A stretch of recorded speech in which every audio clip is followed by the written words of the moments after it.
नमस्कार दोस्तों, यह एनसीईआरटी की बुक है। एनसीईआरटी की कक्षा 7 की है, हिस्ट्री की, हमारे अतीत, पार्ट सेकंड है।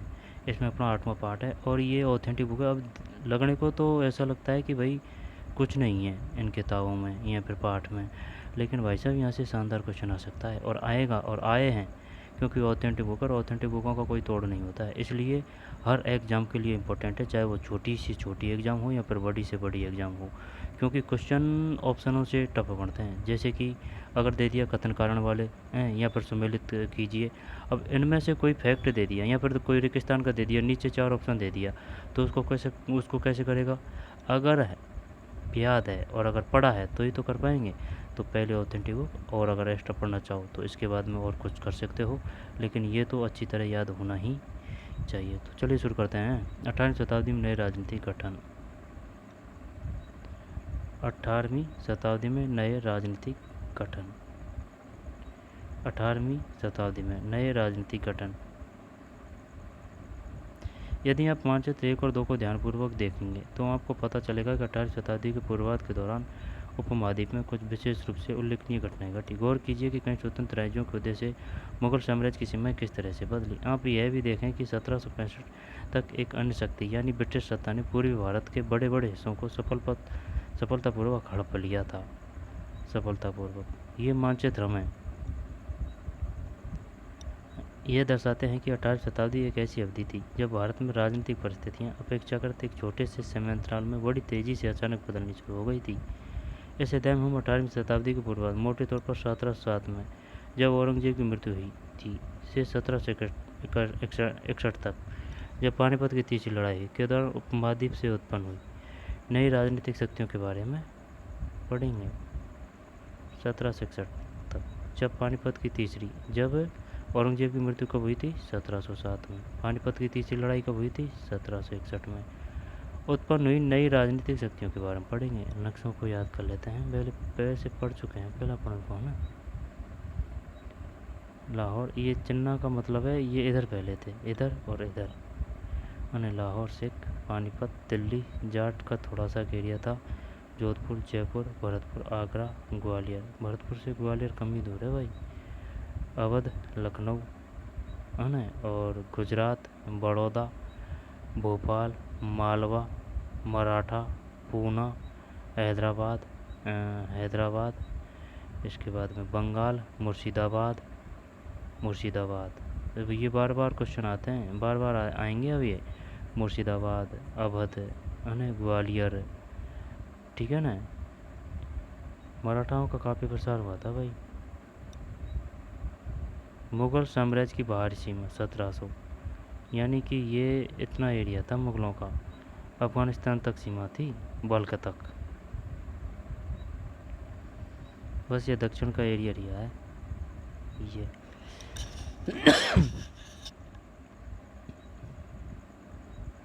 अब इसमें क्या है? ब्रिटिश नियंत्रण के अंतर्गत क्षेत्र, मध्य 18वीं शताब्दी, जब सिख, लाहौर, सतलुज नदी, दिल्ली, रुहेलखंड, गंगा नदी, यमुना नदी, आगरा, राजपूत, गुजरात, बड़ौदा, सूरत है ना, पूना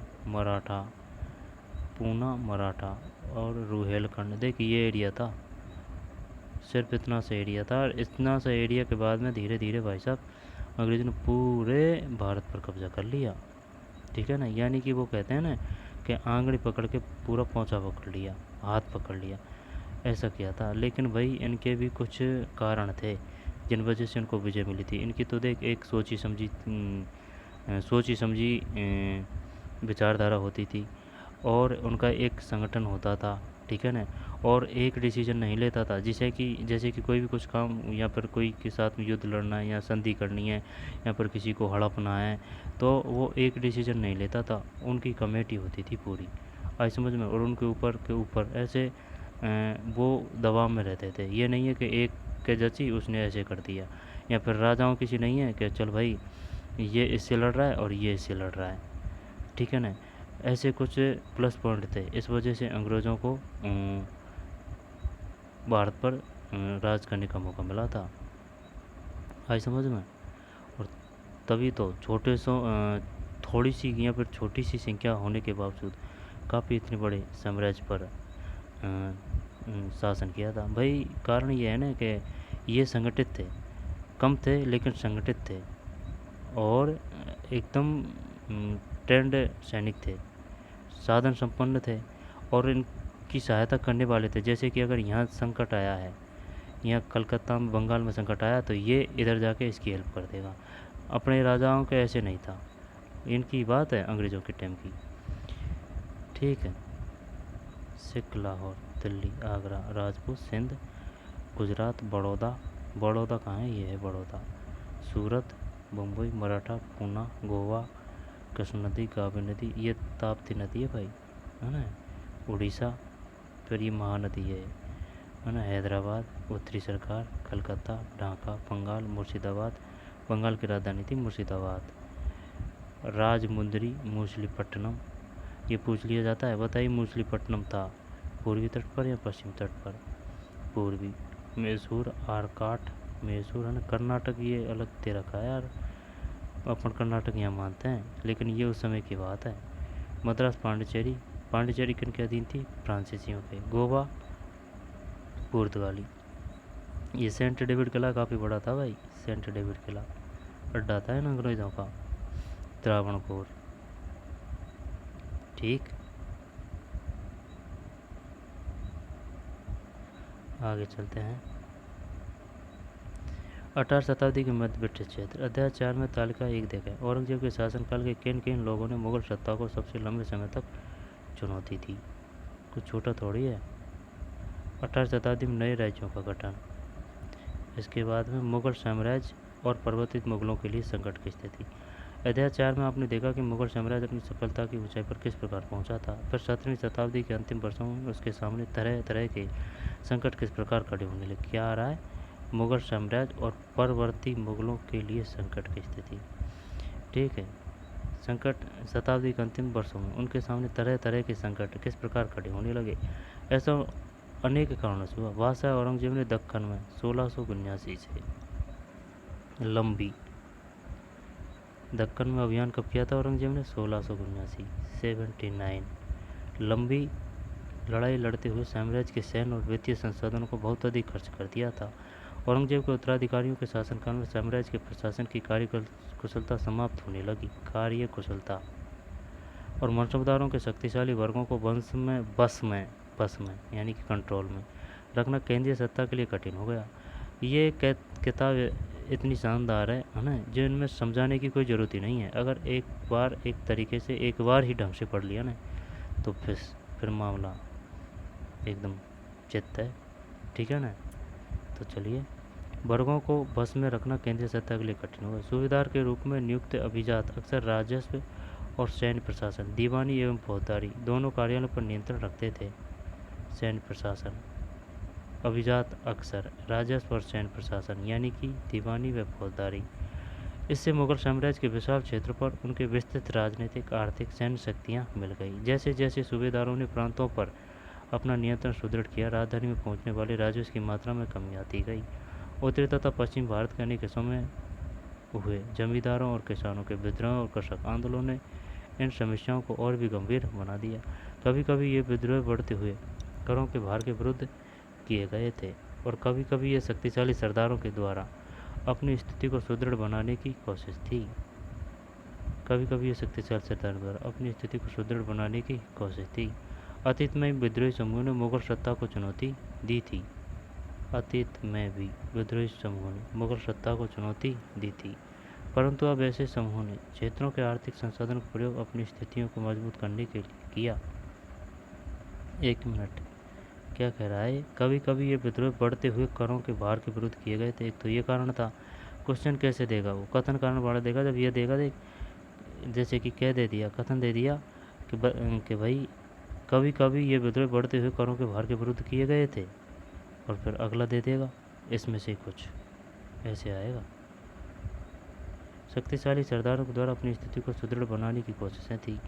अतीत में भी विद्रोही समूहों ने मुगल सत्ता को चुनौती दी, परंतु अब ऐसे समूहों ने क्षेत्र के आर्थिक संसाधनों का प्रयोग अपनी स्थितियों को मजबूत करने के लिए किया। जिस तरह से धीरे धीरे राजनीतिक व आर्थिक सत्ता, प्रांतीय सूबेदार, स्थानीय सरदारों व अन्य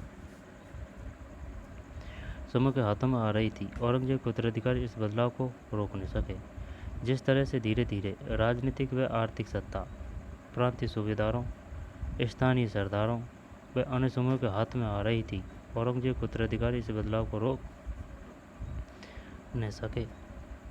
भरपूर फसल और खाली तिजोरी।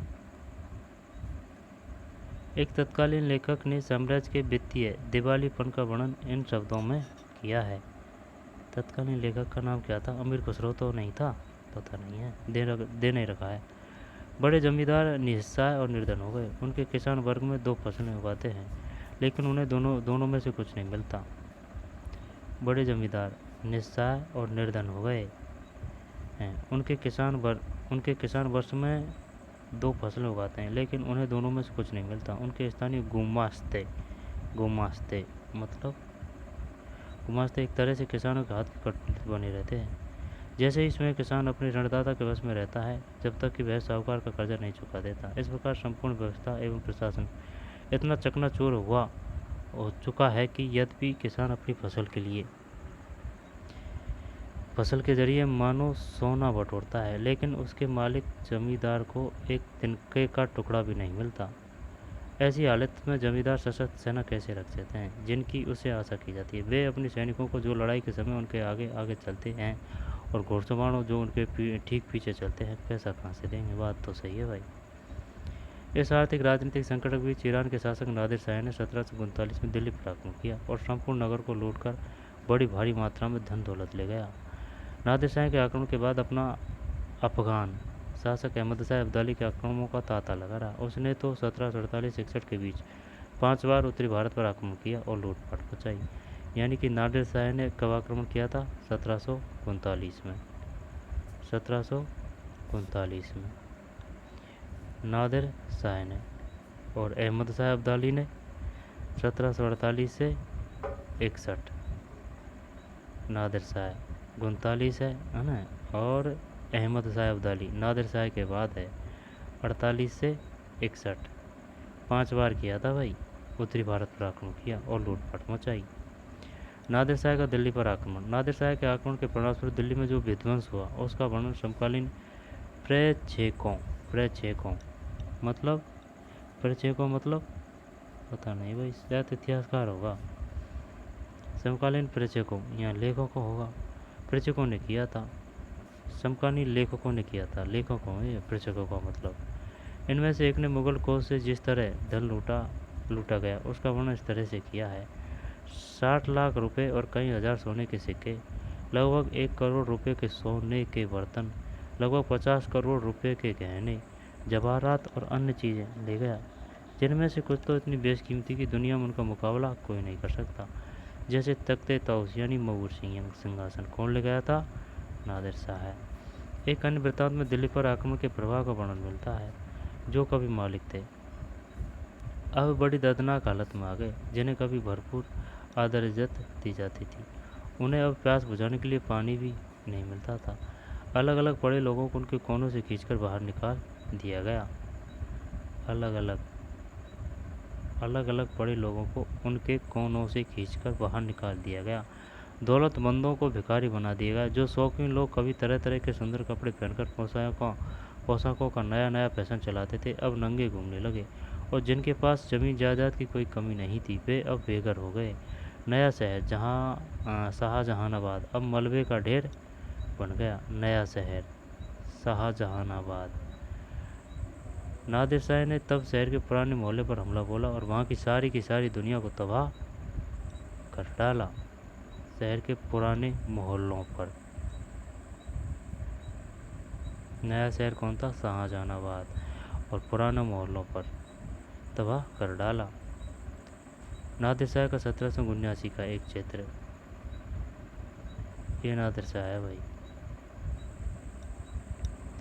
साम्राज्य पर सब ओर से दबाव तो पड़ ही रहा था। अभिजातों के विभिन्न समूहों की पारस्परिक प्रतिद्वंद्विता ने उसे और भी कमजोर बना डाला। ये अभिजात 2 बड़े गुटों में बटे हुए थे। एक तो ईरानी और तुरानी तुर्क मुल्क के। काफ़ी समय तक परवर्ती मुगल बादशाह इनमें से एक था। दूसरे समय खातों की कटुलती बनी रहे। बेहद अपमानजनक स्थिति तब पैदा हो गई जब दो मुगल बादशाहों, एक तो परक्यूसियर, पूछ लेता है भाई वो आई समझ में कि परक्यूसियर का शासनकाल था 1713। भाई जो ऑथेंटिक बुक है उनमें आएगा उसको तो पूछेगा ही वो।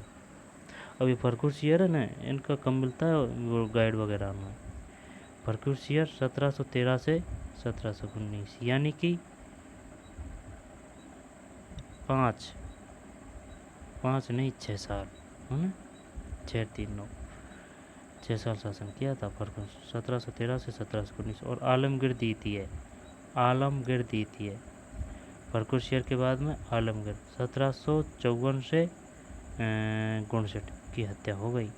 इन दोनों की हत्या कर दी थी भाई राजान की। एक तो परकुशियर है और एक आलमगीर द्वितीय है हो गई। और दो अन्य बादशाह अहमद शाह है 1748 से 54 और शाह आलम द्वितीय 59 से 18 को उनके अभी जातों ने अंधा कर दिया। अब वो क्वेश्चन कैसे देता है, वो ये देता है निम्नलिखित को काल के अनुसार व्यवस्थित कीजिए।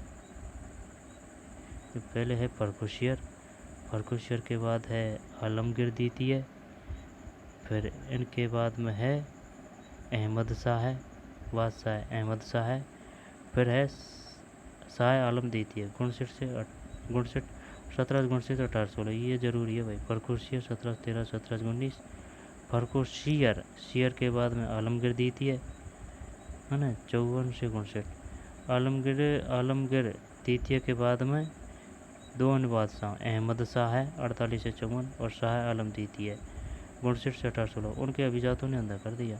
मुगल सम्राटों की सत्ता के पतन के साथ साथ बड़े प्रांतों के सूबेदारों और बड़े जमींदारों ने अपने उपमहाद्वीप के विभिन्न भागों में अपनी शक्ति और प्रबल बना ली, जैसे अवध, बंगाल और हैदराबाद।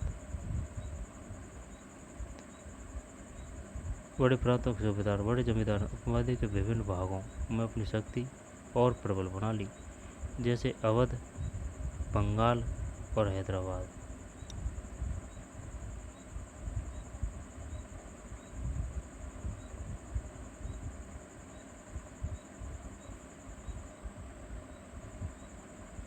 जमींदारों का बोलबाला था भाई, मेन बात यह है कुल मिला के। जैसे अवध, बंगाल और हैदराबाद, ये तो वो और भी शक्तिशाली हो गए। अवध, बंगाल, हैदराबाद। अब है राजपूत। ये कब का है? एक अभिजात के दरबार में स्वागत करते परकुशियर। एक अभिजात के दरबार में स्वागत करते एक अभिजात का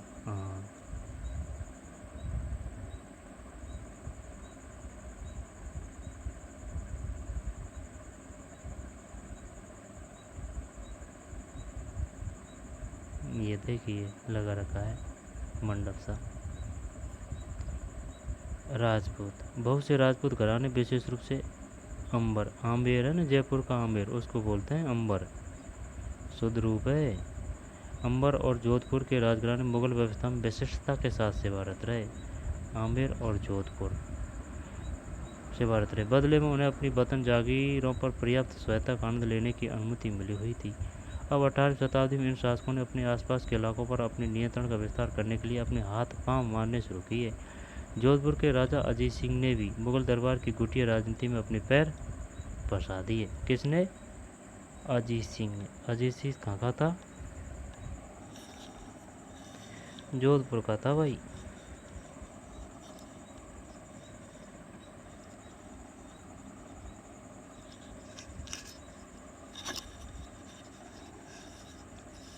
ठीक, एक तो आमेर और दूसरा था जोधपुर। अब 18वीं शताब्दी में इन शासकों ने अपने आसपास के इलाकों पर अपने नियंत्रण का विस्तार करने के लिए अपने हाथ पांव मारने शुरू किए। जोधपुर के राजा अजीत सिंह ने भी मुगल दरबार की गुटिया राजनीति में अपने पैर फंसा लिए। अजीत सिंह जोधपुर का। इन प्रभावशाली राजपूत घरानों ने गुजरात और मालवा के लाभदायक सूबे की सूबेदारी का दावा किया। ठीक है ना, गुजरात और मालवा की। जोधपुर के राजा अजीत सिंह को गुजरात की सूबेदारी है ना अजीत सिंह को गुजरात की सूबेदारी और आमेर के सवाई राजा जयसिंह को मालवा की सूबेदारी मिल गई। ये पूछ लिया जाता है कि ये बताइए अजीत सिंह को कहाँ की सूबेदारी मिली थी। अजीत सिंह ये वही है, कौन सा, दुर्गादास राठौड़ है ना, वही है। दुर्गादास राठौड़ ने ना इसके राज्य को काफ़ी विस्तार किया था। ये छोटा सा था ना, इस जब दुर्गादास राठौड़ ही इसका संरक्षक था, लेकिन बाद में दरबारियों के कान भरने के कारण इसका दिमाग खराब हो जाता है और है ना उसको निकाल देता है, और यानी कि उसके साथ में भेदभाव करने लग जाता है। और वो था एक वीर प्रतापी स्वाभिमानी आदमी दुर्गादास राठौड़, तो फिर इसके राज को छोड़ छाड़ के वो आ जाता है। और दुर्गादास राठौड़ ने ही इसका राज्य दिलाने बहुत कोशिश की थी, ठीक है ना, वही है अजीत सिंह। अम्बेर के सवाई राजा जयसिंह को मालवे की सूबेदारी मिली, मालवा की। बताइए गुजरात की सूबेदारी किसे मिली, अजीत सिंह को। मालवा की सूबेदारी किसे मिली, सवाई राजा जयसिंह को। बादशाह जहांदर शाह ने 1713 में इन राजाओं के इन पदों का नवीकरण कर दिया। उन्होंने अपने वतनों के पास पड़ोस के शाही इलाकों के कुछ हिस्सों पर कब्जा करने की कोशिश की। जोधपुर राजधानी नागौर को जीत लिया और अपने राज्य में मिला लिया। बादशाह जहांदर शाह ने 1713 में इन राजाओं के इन पदों का नवीकरण कर दिया। उन्होंने अपने वतनों के पास पड़ोस के शाही इलाकों के कुछ हिस्सों पर कब्जा करने की भी कोशिश की। जोधपुर राजघराने नागौर को जीत लिया और अपने राज्य में मिला लिया। दूसरी ओर अंबर ने भी बूंदी के बड़े बड़े हिस्सों पर अपना कब्जा कर लिया। सवाई राजा जयसिंह ने जयपुर में अपनी नई राजधानी स्थापित की और उसे 1722 में आगरा की सूबेदारी दे दी गई।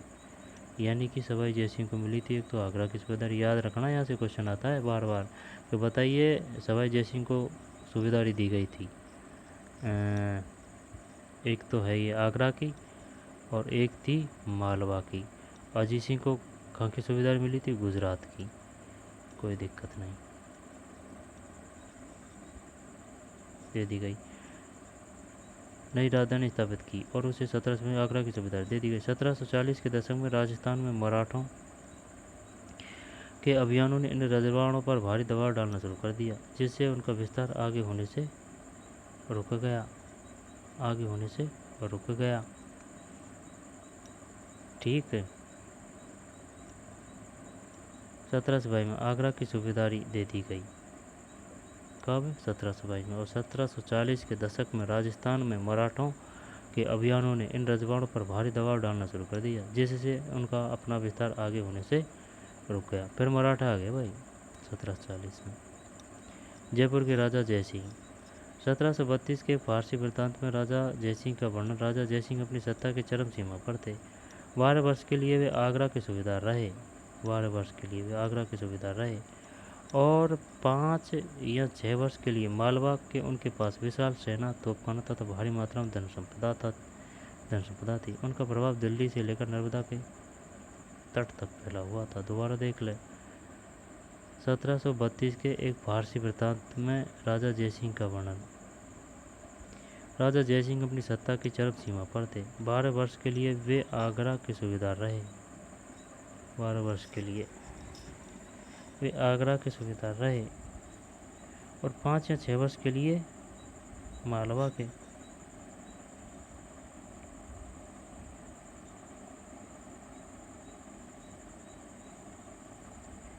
बारह वर्ष के लिए वे आगरा के सूबेदार रहे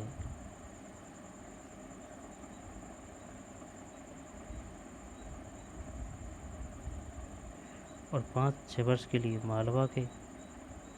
आगरा के ज़्यादा रह जाता है, आगरा 12 साल तक, मालवा की ओनली 5 या 6। उनके पास विशाल सेना, तोपखाना तथा भारी मात्रा में धन संपदा थी। उनका प्रभाव दिल्ली से लेकर नर्मदा के तट पर फैला हुआ था। और भाई सवाई जयसिंह वो है ना, वो महाराजा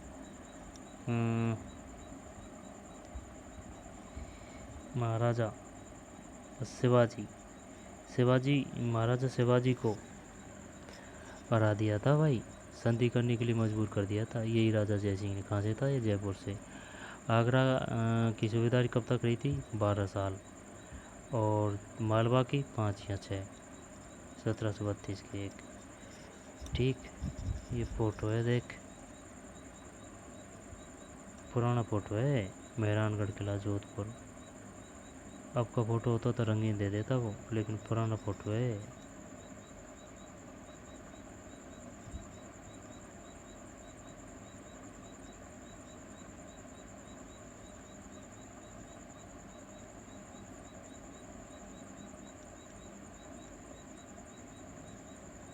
काफ़ी तगड़ा गढ़ है भाई, जोधपुर का गढ़ है मेहरानगढ़।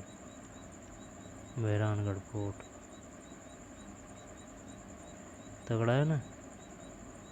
इधर भी बन रहे हैं, देखिए नीचे की साइड भी। यहाँ पे भाई रहते होंगे कर्मचारी, यहाँ तो राजा रहते होंगे हैं, राजा के मेन है ना। और यहाँ पे नीचे कर्मचारी वगैरह ये छोटे मोटे वो रहते होंगे यहाँ पे।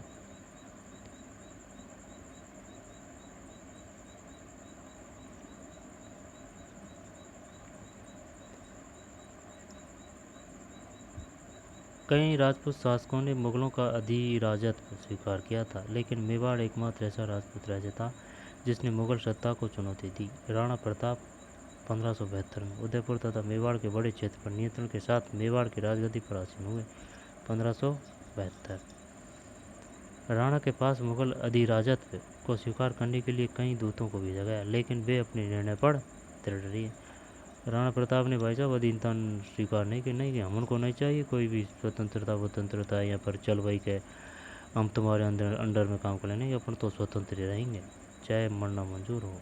इसी वजह से नाम चलता है भाई जयपुर में जंतर मंतर।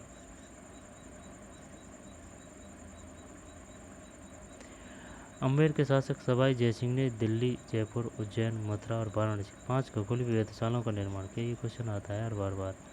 एक तो दिल्ली है, जयपुर है, कोई दिक्कत नहीं है ना। एक मथुरा भी है, उज्जैन और वाराणसी, बस ये है। ये क्या है? 5 खगोलीय वेधशालाओं। दिल्ली, जयपुर और दिल्ली जयपुर, बिना देखे बताने की कोशिश करो। दिल्ली, जयपुर, मथुरा, 3 तो ये होगा, एक है उज्जैन और दूसरी वाराणसी। सही है। जंतर मंतर के नाम से विख्यात इन वेधशालाओं में खगोलीय पिंडों के अध्ययन हेतु कई उपकरण है। आज़ादी हासिल करना। कई राजपूत सरदारों ने पहाड़ियों की चोटियों पर किले बनाए जो सत्ता के केंद्र बने। व्यापक किलेबंदी के साथ इन भव्य संरचनाओं में नगर, महलें, मंदिर, व्यापारिक केंद्र, जल संग्रहण संरचनाएं और अन्य इमारतें होती थी। चित्तौड़गढ़ किले में तालाब, कुंडी, कुएं, बावली जैसे कई जल निकाय थे। चोटियों पर किले बनवाए जो सत्ता के केंद्र बने। व्यापक किलेबंदी के साथ इन भव्य संरचनाओं में नगर, महलें, मंदिर, व्यापारिक केंद्र, जल संग्रहण संरचना और अन्य इमारतें होती थी। चित्तौड़गढ़ किले में तालाब, कुंडी, कुएं, बावली जैसे कहीं जल निकाय थे। और भाई साहब बात ये है ना, चित्तौड़गढ़ किला अब भी ये बढ़िया स्थिति में है, ठीक है ना। कोई दुर्ग तो कई बात समझ में। और बहुत बड़े और विशाल और ऊंचे पहाड़ी क्षेत्र पर, जो पहाड़ी क्षेत्र पर चढ़ना ही बहुत मुश्किल होता है, तो वो बना कैसे देते थे। बात ये है अचंभे की। देखिए ऊपर ये तालाब भरा है पानी का, ये ऊपर से झरना आ रहा है शायद। हमेशा पानी रहता है चित्तौड़गढ़ किला, राजस्थान।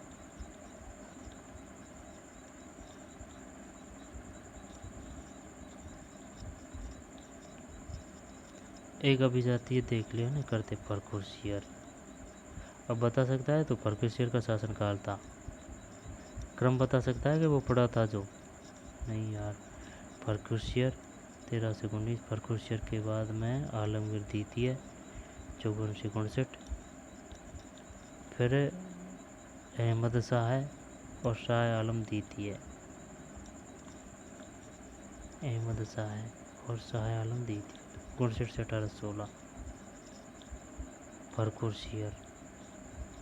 परकुरशियर के बाद में आलमगीर द्वितीय 54 से 59, फिर हत्या हो गई। और दो अन्य बादशाह अहमद शाह है 48 से 54, और शाह आलम द्वितीय को उनके अभिजातों ने अंधा कर दिया 59 से 1816।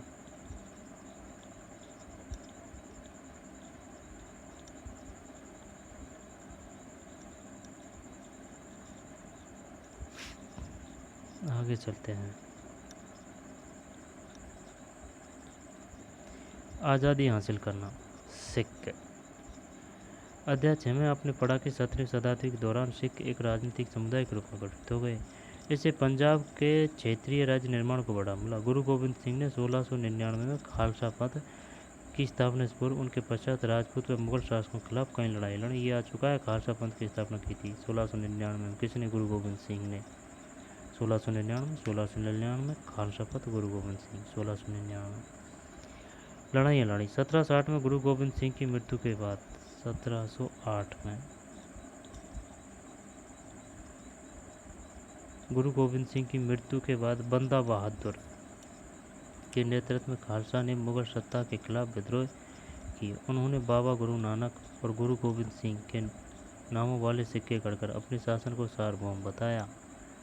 गुरु गोविंद सिंह के बाद कौन आए? बंदा बहादुर।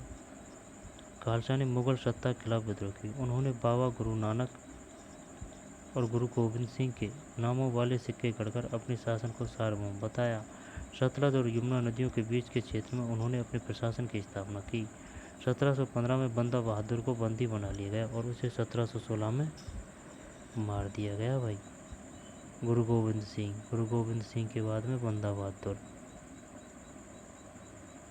गुरु गोविंद सिंह की मृत्यु हुई थी 1708 में। खालसा की स्थापना हुई थी 1699 में। 18वीं शताब्दी में कई योग्य नेताओं के नेतृत्व में सिखों ने अपने आप को पहले जत्थों में और बाद में मिसलों में संगठित किया। जत्थों में, बाद में मिसलों में। इन जत्थों और मिसलों की संयुक्त सेनाएं दल खालसा कहलाती थी। इन दिनों दल खालसा बैसाखी और दिवाली के पर्वों पर अमृतसर में मिलता था। अलग अलग है।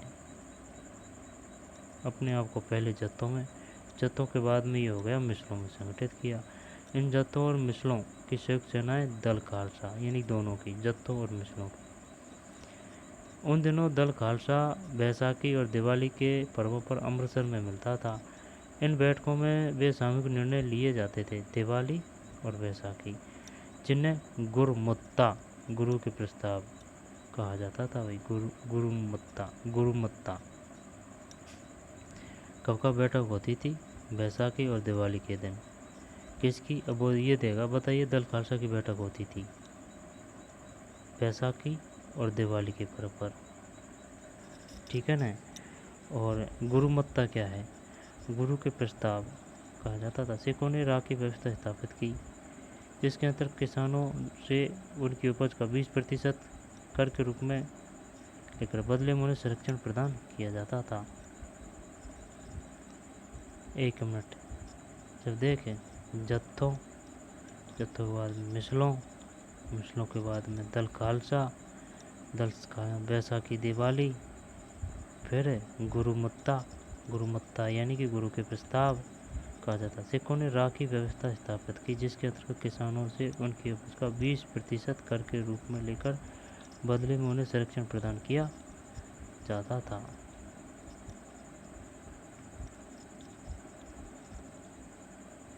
ये है भाई 10वें गुरु गोविंद सिंह। 10वें गुरु गोविंद सिंह।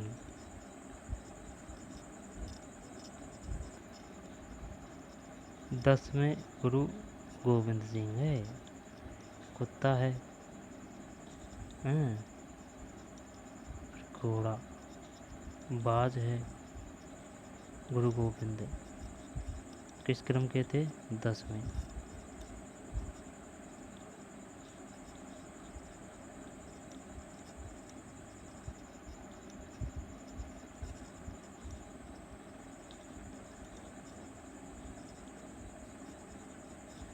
ठीक।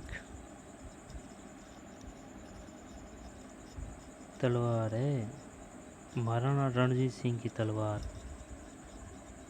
सोने की है। कैसे? लगता तो सोने की रही है भैया। महाराजा रणजीत सिंह की तलवार है, डिजाइन देख।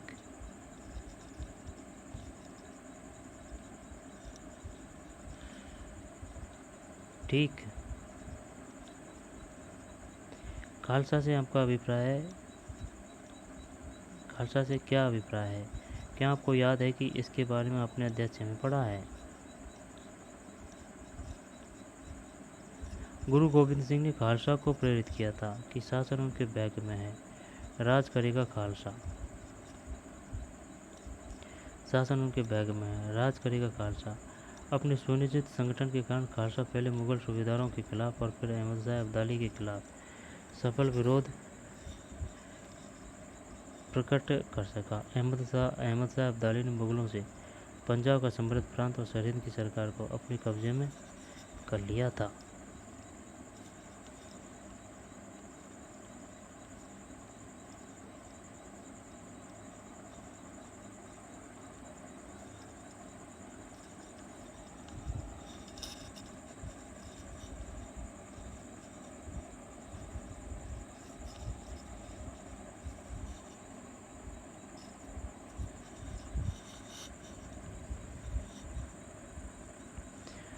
गुरु गोविंद सिंह ने खालसा को प्रेरित किया था कि शासन उनके बैग में है, राज करेगा खालसा।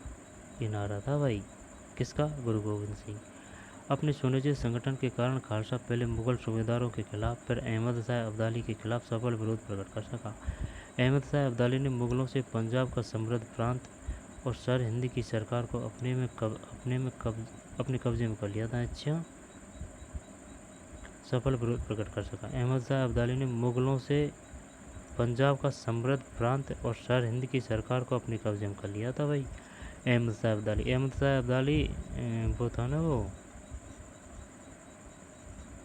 अरे दिल्ली पे आक्रमण किया था यार 1739, नादिर शाह, उसके बाद में आया था ये।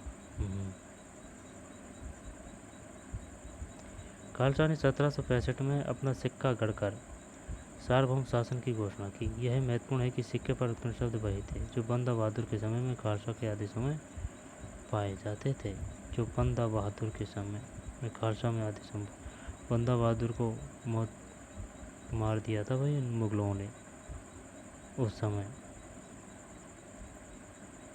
खालसा के आदेशों में पाए जाते हैं। 18वीं शताब्दी के अंतिम भाग में सिख के इलाके सिंधु से यमुना तक फैले हुए थे, सिंधु से यमुना तक। यद्यपि ये विभिन्न शासकों में बटे हुए थे, इनमें एक शासक महाराजा रणजीत सिंह ने विभिन्न सिख समूहों में फिर से एकता कायम करके 1799 में लाहौर को अपनी राजधानी बनाया।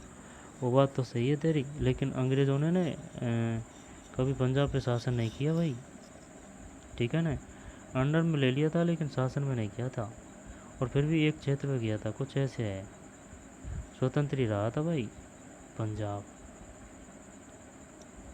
क्योंकि उनको पसंद नहीं था लड़ाकू जाती थी सिख कि कोई हमारे ऊपर हमारा शोषण करे या फिर हमारे ऊपर अधिकार करे, क्योंकि वो शुरू शुरू से ही जागरूक थे, शुरू से ही बहादुरी कूट कूट के भरी हुई थी।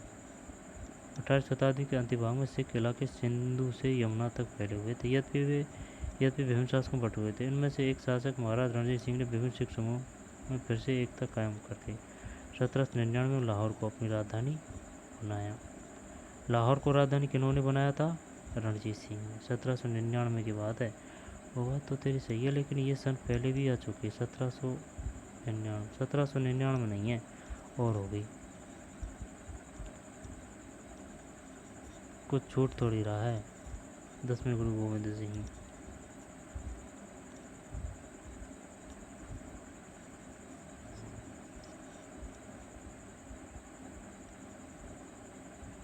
ठीक, तलवार है, तलवार नहीं है, तलवार ही है ना, ये इसकी बात है, ये कुछ नहीं छूट रहा है। जत्तों मिसलों। 1715 में बंदा बहादुर को बंदी बना लिया गया और उसे 1716 में मार दिया। वो दर्दनाक मौत दी थी। कौन था उस समय? बंदा बहादुर के समय, पता नहीं यार। आगे चलते हैं।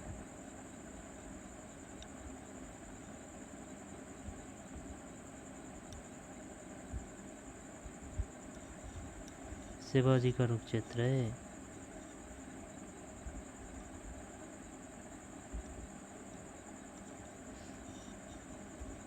मराठा। मराठा राज्य एक अन्य शक्तिशाली क्षेत्रीय राज्य था जो मुगल शासन का लगातार विरोध करके उत्पन्न हुआ था।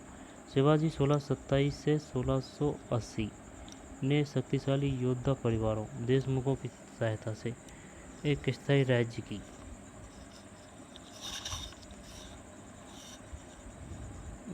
की स्थापना की।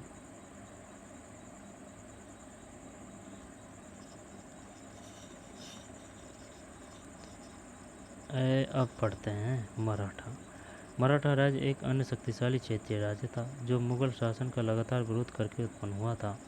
शिवाजी 1627 से 1680 यानी कि 3 साल था ये, जब 1630, जब 50 और 3 यानी कि 53 साल जीवन काल था, शायद यहाँ पर शासन काल था। शक्तिशाली योद्धा परिवारों देशमुखों की सहायता से एक स्थायी राज्य की स्थापना की। अत्यंत गतिशील कृषक पशुचारक कुनबी, ये क्वेश्चन आ चुका है। कुनबी किसे कहते हैं? अत्यंत गतिशील कृषक पशुचारक मराठों की सेना के मुख्य आधार बन गए। शिवाजी ने प्रायद्वीप में मुगलों को चुनौती देने के लिए एक सैन्य बल का प्रयोग किया। शिवाजी की मृत्यु के पश्चात मराठा राज्य में प्रभावी शक्ति चित्पावन ब्राह्मणों के एक परिवार के हाथ में रही, जो शिवाजी के उत्तराधिकार के शासनकाल में पेशवा प्रधानमंत्री के रूप में अपनी सेवाएं देते रहे। किसके रही? शिवाजी की मृत्यु के पश्चात मराठा राज्य में प्रभावी शक्ति चित्पावन ब्राह्मणों के एक परिवार के हाथ में रही। ब्राह्मणों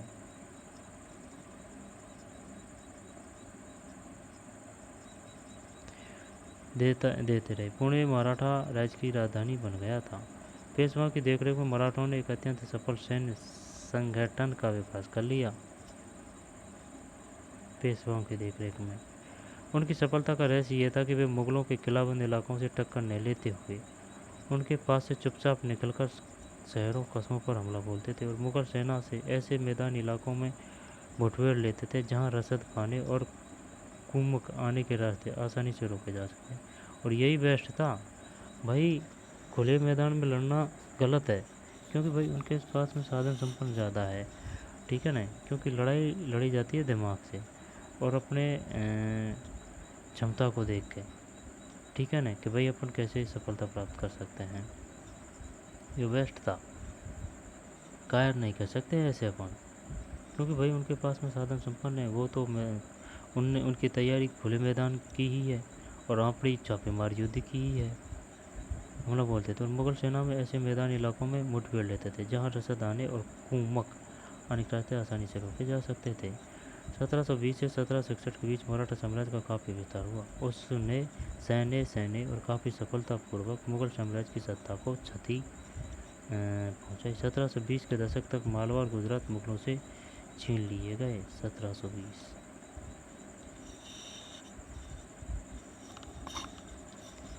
छीन लिए गए। 1730 के दशक तक मराठा नरेश को समस्त दक्कन प्रायद्वीप के अधिपति के रूप में मान्यता मिल गई और साथ ही इस क्षेत्र पर चौथ और सरदेशमुखी कर वसूलने का अधिकार भी मिल गया। 1700 यहाँ से क्वेश्चन आएगा, बहुत गजब आएगा और वो गलत और होगा अपना।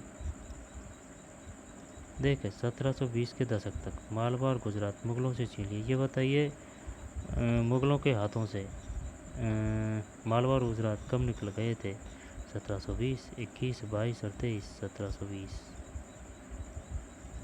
1730 के दशक तक मराठा नरेशों को समस्त दक्कन प्रायद्वीप के अधिपति के रूप में मान्यता मिल गई और साथ ही इस क्षेत्र पर चौथ और सरदेशमुखी कर वसूलने का अधिकार मिल गया। 1737 में दिल्ली पर धावा बोलने के बाद मराठा प्रभुत्व की सीमाएं तेजी से बढ़ी। यह चरमकाल था भाई मराठाओं की शक्ति का। वे उत्तर में राजस्थान और पंजाब, पूर्व में बंगाल और उड़ीसा तथा दक्षिण में कर्नाटक और तमिल एवं तेलुगु प्रदेशों तक फैल गई। इन क्षेत्रों को औपचारिक रूप से मराठा साम्राज्य में सम्मिलित नहीं किया गया, मगर मराठा प्रभुत्ता को स्वीकार करने के तरीक़ों में उनसे भेंट की रकम ली जाने लगी। साम्राज्य के इस विस्तार से उन्हें संसाधन का भंडार तो मिल गया, मगर उसके लिए उन्हें कीमत भी चुकानी पड़ी। साम्राज्य के विस्तार से उन्हें संसाधनों का भंडार तो मिल गया, मगर उसके लिए उन्हें कीमत भी चुकानी पड़ी। मतलब मराठों के सैन्य अभियानों के कारण अन्य शासक भी उनके खिलाफ हो गए। हाँ, लोकल परिणामस्वरूप मराठों को 1761 में पानीपत की तीसरी लड़ाई में अन्य शासकों से कोई सहायता नहीं मिली। वही कारण ये था। सुन मेरी बात, टूटे फूटे शब्दों में बता रहा हूँ, समझ में आ जाए तो देख लेना, वरना कोई बात नहीं। भाई अब है ना, मराठे हैं, ये अपना भारत है ना, सही नहीं बना, ये अपना भारत है। जब मराठे यहाँ थे है ना, महाराष्ट्र वगैरह ये एरिया थे, मेन ये था। अब यहाँ से फैले थे ये, ठीक है ना, चारों तरफ। जब इनका सफलता का मेन कारण तो ये था, एक तो ये संगठित थे है ना, लेकिन इनके पास और ये जो पावरफुल थे ना, तब इनने आसपास जो क्षेत्र कब्जे में लिए थे, यहाँ पर जो राजाओं को हराया था, लोकलों को, तो वो भाई साहब क्या है कि उनकी दुश्मनी मोल ले ली इनने। जब इन पे जब संकट आया था ना 1761 का, तो कोई ने भी इनकी सहायता नहीं करी। ये मेन कारण था, इस वजह से हार का सामना करना पड़ा इनको। परिणामस्वरूप मराठों को 1761 में पानीपत की तीसरी लड़ाई में अन्य शासकों से कोई सहायता नहीं मिली। 1761 अंतिम सैन्य अभियानों के साथ साथ मराठों ने एक प्रभावी प्रशासन व्यवस्था तैयार की। जब किसी इलाके पर एक बार विजय अभियान पूरा हो जाता था और मराठों का शासन सुरक्षित हो जाता था, तो वहां स्थानीय परिस्थितियों को ध्यान में रखते हुए धीरे धीरे भू राजस्व की मांग की गई, कृषि को प्रोत्साहित किया गया और व्यापार को पुनर्जीवित किया गया। इससे सिंधिया है ना, ये मैन है, सिंधिया, गायकवाड़ और भोंसले जैसे मराठा सरदारों को शक्तिशाली सेना खड़ी करने के लिए संसाधन मिल सके। जब ये तीनों एक थे ना, जब इनकी शक्ति चरमोत्कर्ष पर थी, कोई भी इनका तोड़ नहीं तोड़ सका भाई साहब, कोई भी हरा नहीं सका इनको, कोई आसपास में भटकता भी नहीं था, ये बहुत शक्तिशाली थे, ठीक है ना। लेकिन फिर इनमें फूट पड़ने लग गई, तो फिर फूट पड़ गई, तो फिर धीरे धीरे मराठा साम्राज्य का विघटन होने लग गया और अंग्रेजों ने लगा दाव पेच के पहले किसको हराया और फिर इसको, इस जैसे कि सिंधिया को हराया तो गायकवाड़ भोंसले को अलग कर दिया, फिर गायकवाड़ को हराया तो भोंसले सिंधिया को अलग कर लिया, संधि बंदी कर लिया, ऐसे लोगों दे दा के ऐसे किया था अंग्रेजों ने, और ये तीनों एक साथ हो नहीं सके। इससे सिंधिया, गायकवाड़ और भोंसले जैसे मराठा सरदारों को शक्तिशाली सेना खड़ी करने के लिए संसाधन मिल सके। 1720 के दशक में मालवा में मराठा अभियानों ने उस क्षेत्र में स्थित शहरों के विकास व समृद्धि को कोई हानि नहीं पहुंचाई। उज्जैन सिंधिया के संरक्षण में और इंदौर होलकर के आश्रय में फलता फूलता रहा। उज्जैन सिंधिया के संरक्षण में प्रसिद्ध शहर है उज्जैन, और इंदौर होलकर, जब कैसे याद करें है ना, इंदौर है, होलकर है, ये तो याद है, इंदौर में थे होलकर और उज्जैन सिंधिया।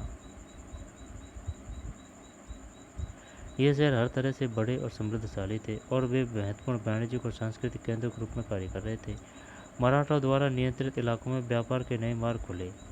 चंदेरी के क्षेत्र में उत्पादित रेशमी वस्त्रों को मराठों की राजधानी पुणे में नया बाजार मिला। नए मार्ग, चंदेरी के क्षेत्र में उत्पादित रेशमी वस्त्रों को मराठों की राजधानी पुणे में नया बाजार मिला। चंदेरी के क्षेत्र में उत्पादित रेशमी वस्त्रों को, ये बताइए मराठों के समय रेशमी वस्त्रों का उत्पादन कहाँ होता था, किस शहर में? चंदेरी, ये नहीं पढ़ा भाई कभी, चंदेरी नया बाजार मिला। बुरहानपुर पहले आगरा और सूरत के बीच की दूरी पर ही अपने व्यापार में संलग्न था। बुरहानपुर आगरा और सूरत के बीच की दूरी पर ही अपने व्यापार में संलग्न था, लेकिन अब उसने अपने वाणिज्यिक भीतरी क्षेत्र को बढ़ाकर दक्षिण में पुणे और नागपुर को तथा पूर्व में लखनऊ तथा इलाहाबाद को शामिल कर लिया था।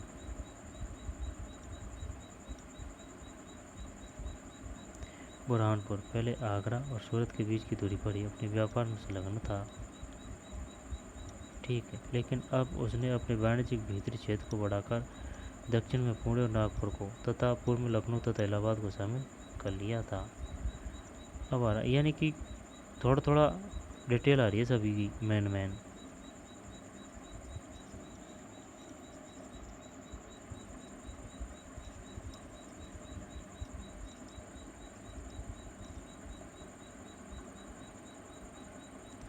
बाजीराव प्रथम, जो बाजीराव बल्लाल के नाम से भी जाने जाते हैं, बल्लाल,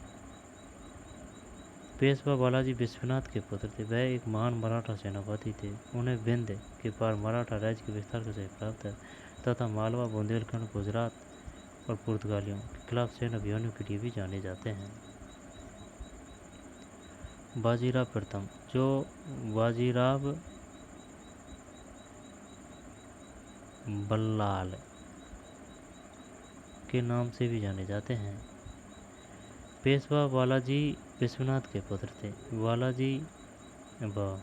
बाजीराव बल्लाल के पिताजी का नाम क्या था, है ना, बाजीराव बल्लाल वासे बालाजी विश्वनाथ के पुत्र थे। वह एक महान मराठा सेनापति थे। उन्हें विंध्य के पार मराठा राज्य के विस्तार का श्रेय प्राप्त है तथा वे मालवा, बुंदेलखंड, गुजरात, पुर्तगालियों के खिलाफ सैन्य अभियानों के लिए भी जाने जाते हैं। कौन? बाजीराव।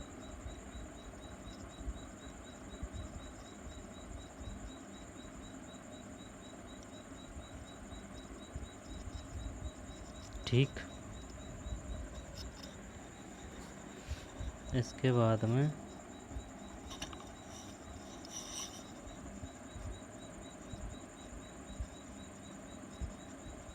चौथ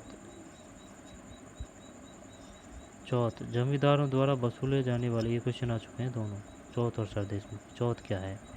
जमींदारों द्वारा वसूले जाने वाले भू राजस्व का 25%। दक्कन में उनको मराठा वसूलते थे। कितना? 25%। चौथ, जमींदारों द्वारा वसूले जाने वाले भू राजस्व का 25%। दक्कन में इनको मराठा वसूलते थे। सरदेशमुखी, दक्कन में मुख्य राजस्व संग्रहकर्ता को दिए जाने वाले भू राजस्व का 9-10% हिस्सा।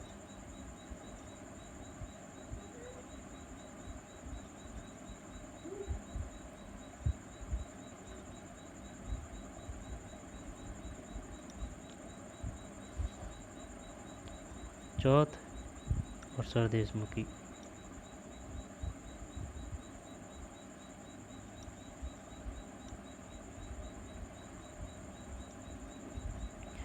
ये बताइए, जमींदारों द्वारा वसूले जाने वाले भू राजस्व का कितने प्रतिशत मराठा वसूलते थे? 25। चौथ किसे कहते हैं? जमींदारों द्वारा वसूले जाने वाले भू राजस्व का जमींदारों द्वारा वसूले जाने वाले भू राजस्व का 25%। दक्कन में इनको मराठा वसूलते थे। दक्कन में यानी कि जमींदार वसूलते थे, ये इतना मान लिया, तो इसका 25% उसे कहते हैं चौथ। दक्कन में इनको मराठा वसूलते थे। सरदेशमुखी, दक्कन मुख्य राजस्व संग्रहकर्ता को दिए जाने वाले भू राजस्व का 9-10% हिस्सा। सरदेशमुखी कम था, चौथ ज़्यादा था।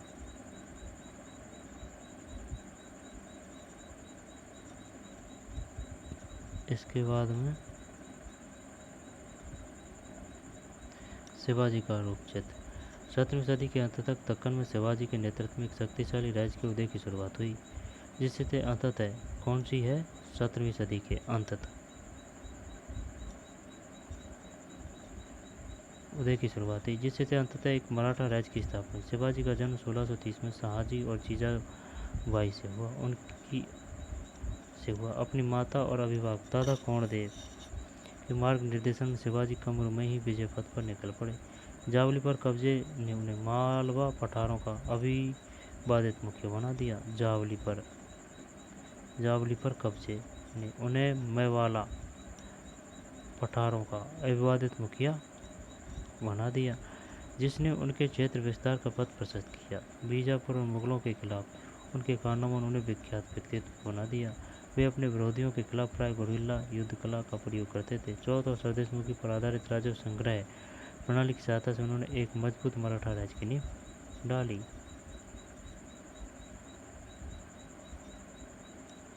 जावली पर कब्जे ने उन्हें मवाला पठारों का अविवादित मुखिया बना दिया। कोई दिक्कत? 1630 शिवाजी का जन्म 1630 में शाहजी और जीजाबाई से हुआ था। यार वो बात तो सही है, लेकिन ये 1627 क्यों दे रखा है भाई? जब शिवाजी का जन्म 1630 में शाहजी और जीजाबाई से हुआ है तो हैं, या फिर ये सही है या फिर ये सही है? ये सही है।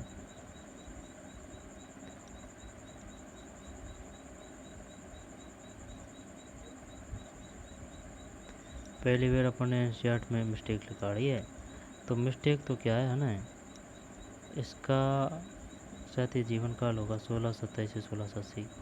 अब यहाँ 1630 दे रखा है।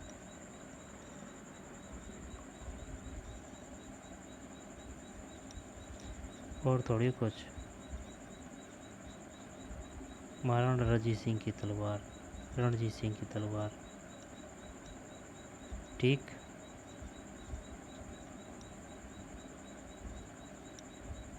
मराठा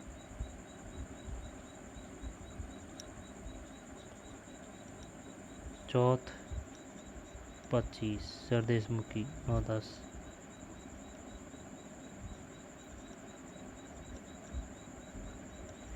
कहाँ थे अपन? पढ़ दिया था ये पूरा अपन ने। राजधानी पुणे में नया बाजार मिला। बुरहानपुर पहले आगरा और सूरत के बीच की दूरी पर यह व्यापार संलग्न था, लेकिन अब उसने अपने वाणिज्यिक भीतरी क्षेत्र को बढ़ाकर दक्षिण में पुणे, नागपुर को तथा पूर्व में लखनऊ तथा इलाहाबाद को शामिल कर लिया था।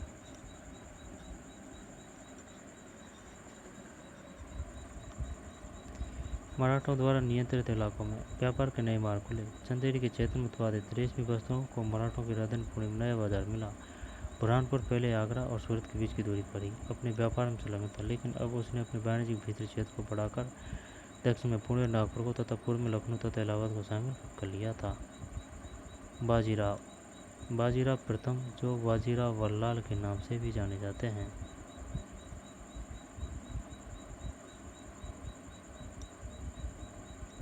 ठीक है। पिताजी का नाम क्या था?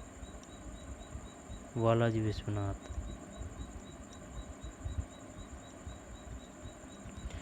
जाट पाठ कितना रिया है? हो गया। जाट।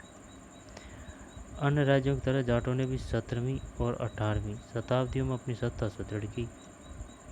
17वीं और 18वीं अपने नेता चूड़ामल के नेतृत्व में उन्हें दिल्ली के पश्चिम में स्थित क्षेत्रों पर अपना नियंत्रण कर लिया। दिल्ली के पश्चिम में चूड़ामल। 1680 के दशक तक आते आते उनका प्रभुत्व दिल्ली और आगरा के दो शाही शहरों के बीच के क्षेत्र पर होना शुरू हो गया। वस्तुतः कुछ अरसे के लिए वे आगरा शहर के अभिरक्षक भी बन गए। जाट समृद्ध कृषक थे और उनके प्रभु क्षेत्र में पानीपत तथा वल्लभगढ़ जैसे शहर महत्वपूर्ण व्यापारिक केंद्र बन गए। पानीपत तथा वल्लभगढ़, उनके प्रभु क्षेत्र में पानीपत तथा वल्लभगढ़ जैसे शहर महत्वपूर्ण व्यापारिक केंद्र बन गए। सूरजमल के राज्य में भरतपुर शक्तिशाली राज्य के ऊपर हुआ। 1739 में जब नादिर शाह ने दिल्ली पर हमला बोला, उसे लूटा, तो दिल्ली के कई प्रतिष्ठित व्यक्तियों ने भरतपुर में शरण ली। नादिर शाह के पुत्र जवाहिर शाह के पास 30,000 सैनिक थे।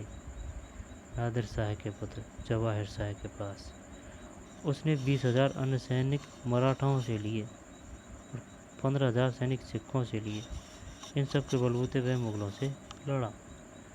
उसकी सहायता करी। भाई देख, मराठाओं से सैनिक मिल रहे हैं, सिखों से मिल रहे हैं, और क्या चाहिए जीत के लिए। फिर बाद में मराठा ही हारते हैं उनसे।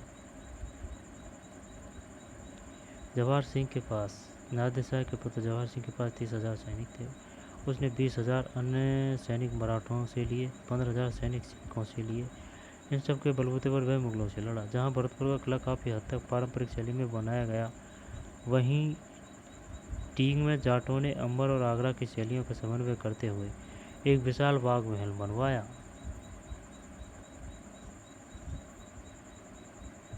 पारंपरिक शैली में, वहीं टींग में जाटों ने अंबर और आगरा की शैलियों का समन्वय करते हुए एक विशाल बाग महल बनवाया। शाही वास्तुकला से जिन रूपों को पहली बार शाहजहां के युग में जोड़ा गया था, टींग की इमारतें उन्हीं रूपों के नमूने पर बनाई गई थी। शाही वास्तुकला में जिन रूपों को पहली बार शाहजहां के रूप में जोड़ा गया, शाहजहां के युग में जोड़ा गया, शाही वास्तुकला से जिन रूपों को पहली बार शाहजहां के युग में जोड़ा गया था, टींग की इमारतें उन्हीं रूपों के नमूने पर बनाई गई थी। यह है भाई 18वीं शताब्दी का टींग का महल, टींग का राजमहल समूह। इमारत की छत पर मुख्य सभा भवन वांगला गुंबद पर गौर करें। बांग्ला गुंबद पर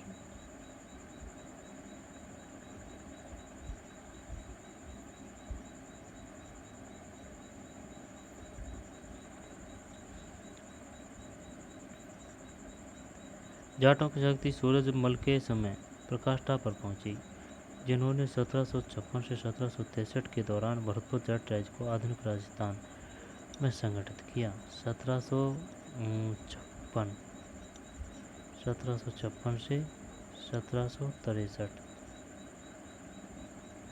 भरतपुर जाट राज्य को आधुनिक राजस्थान में संगठित किया। सूरजमल के राजनीतिक नियंत्रण में जो क्षेत्र शामिल थे, उसमें आधुनिक पूर्वी राजस्थान, दक्षिणी हरियाणा, पश्चिमी उत्तर प्रदेश और दिल्ली शामिल थे।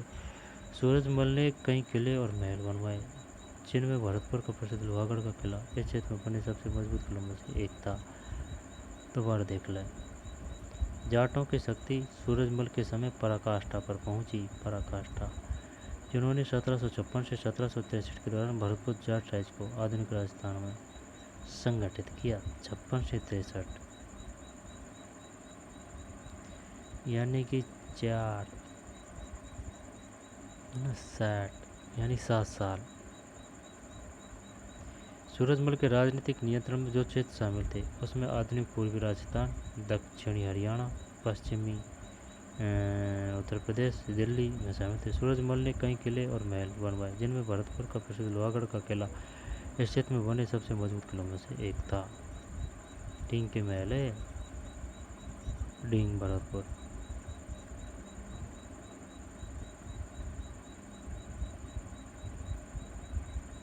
अगर गहराई से देखें ना, तो शायद ये दोपहरी का फोटो है। देखिए ये पक्षी बैठे हैं छाया में। कल्पना करें, आप 18वीं शताब्दी के एक राज्य के शासक हैं। अब ये बताएं कि आप अपने प्रांत में अपनी स्थिति को मजबूत करने के लिए क्या क्या कदम उठाना चाहेंगे, और ऐसा करते समय आपके सामने क्या क्या विरोध अथवा समस्याएं खड़ी की जा सकती है। भाई शासक बनना ये नेक काम नहीं था, बहुत कुछ सब चीज़ों पर ध्यान देना पड़ता है। बीज शब्द, सूबेदारी, सूबेदारी, तलखासला, मिस्ल, फौजदारी, इजारदारी, चौथ और सरदेशमुखी। सूबेदारी, दलखालसा, मिस्ल, फौजदारी, इजारादारी, चौथ और सरदेशमुखी। बताएं सही या गलत। नादिर शाह ने बंगाल पर आक्रमण किया। सूबेदारी, दल खालसा, मिस्ल, फौजदारी, इजारादारी। फौजदारी जानते हैं, मिस्ल जानते हैं, दल खालसा जानते हैं, सूबेदारी जानते हैं, लेकिन इजारेदारी, इजारेदारी, इजारेदारी, चौथा सरदेशमुखी। सही गलत पता। नादिर शाह ने बंगाल पर आक्रमण किया। बंगाल पे थोड़ी किया था यार नादिर शाह ने, गलत। सवाई राजा जयसिंह इंदौर का शासक था, ये जयपुर का था, है ना, गलत। गुरु गोविंद सिंह सिखों के 10, ये सही है, गुरु गोविंद सिंह 10वें गुरु थे। पुणे 18वीं शताब्दी में मराठों की राजधानी बना था। पुणे, पुणे, हाँ सही है। मराठों की राजधानी बना था। आइए विचार करें, 18वीं शताब्दी में सिखों को किस प्रकार संगठित किया गया। मराठा शासक दक्कन के पार विस्तार क्यों करना चाहते थे। 18वीं शताब्दी में सिखों को किस प्रकार संगठित किया गया। मराठा शासक दक्कन के पार विस्तार क्यों करना चाहते थे। क्या आपके विचार में आज महाजन और बैंकर उसी तरह का प्रभाव रखते हैं जैसा कि वे 18वीं शताब्दी में रखा करते थे। नहीं भाई, उस समय तगड़ा काम था।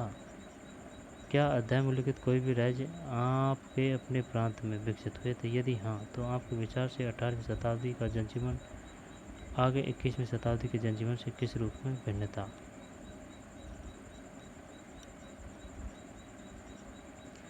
आइए करके देखें। राजपूतों, जाटों, सिखों तथा अथवा मराठों में से किसी एक समूह के शासकों के बारे में कुछ और कहानियों का पता लगाएं। ये पाठ था भाई, शानदार पाठ था।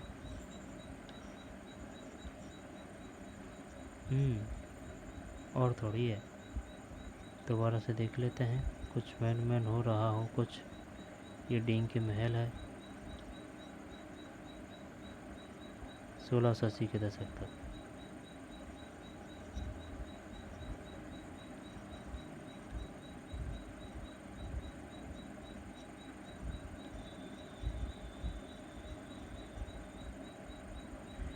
चौथ सरदेशमुखी 9-10% और जमींदार द्वारा वसूल जाने वाली भूराजस्व का 25%।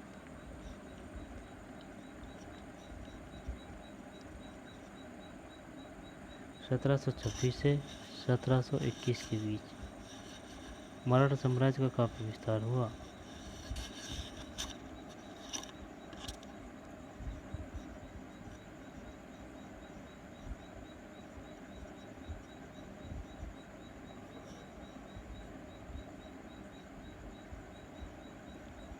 राज करेगा खालसा।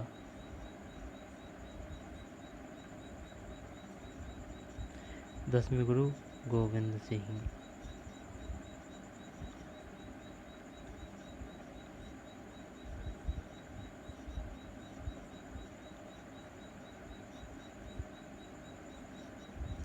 बंदा बहादुर को बंदी कब बनाया था। 1715, 1714, 1716, 1718।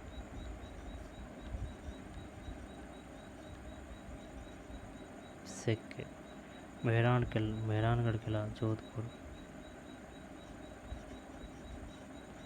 दोपहरी का फोटो है, गर्मी का, मई जून वगैरह का है।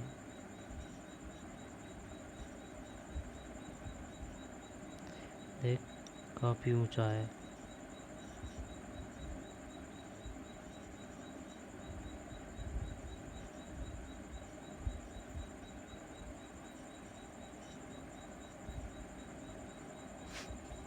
कई राजपूत शासकों ने मुगलों का अधिराज्यत्व स्वीकार किया था, लेकिन मेवाड़ एकमात्र ऐसा राजपूत राज्य था जिसने मुगल सत्ता को चुनौती दी थी। चित्तौड़गढ़ किला, राजस्थान।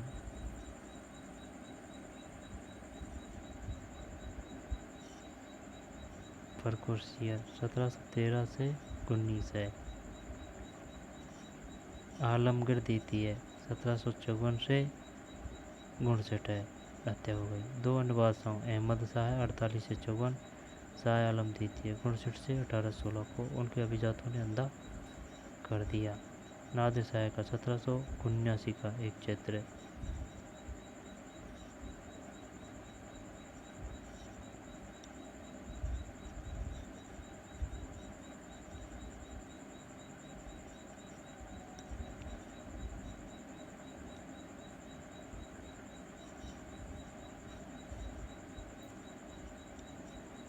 औरंगजेब के उत्तराधिकारियों के शासनकाल में साम्राज्य के प्रशासन की कार्य कुशलता समाप्त होने लगी। कोई दिक्कत नहीं है। मुगल साम्राज्य और पर्वतीय मुगलों के लिए संकट की स्थिति।